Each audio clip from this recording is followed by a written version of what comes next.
Сегодня в Советском суде Казани стартовало слушание дела о получении крупной взятки сотрудникам полиции. Как установили следователи, сотрудник отдела Центра по противодействию экстремизму за общее покровительство и избежание уголовной ответственности получил почти 500 тысяч рублей. Все подробности у Вероники Гайнудиновой.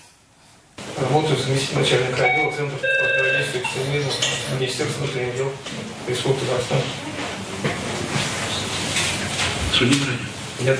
На скамье подсудимых замначальника отдела Центра по противодействию экстремизму МВД по Татарстану Ринат Халимов. Его подозревают в получении взятки в крупном размере. По версии следствия, с декабря 2015 по январь 2020 он незаконно получил в общей сложности 439 тысяч рублей. Брал как деньгами, так и взаимозачетом, стройматериалами, колесами для машины и различными услугами. Согласно уголовному делу, 5 лет назад к нему обратился мужчина, который подозревался в распространении наркотиков с просьбой замять дело. Не просто так, а за 250 тысяч рублей. 50 отдал в тот же день.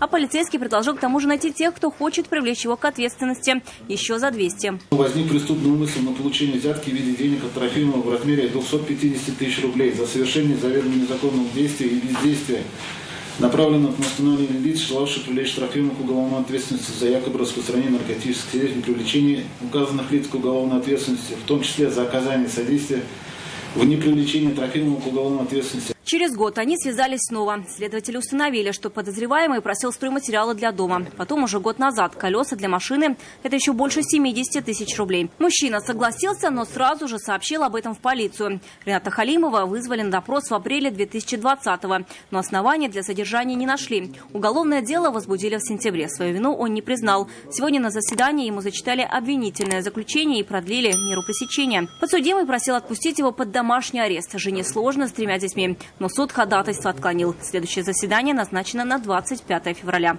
Вероника Гайнудинова, Нафиса Минязова, Константин Бушуев. Вызов 112.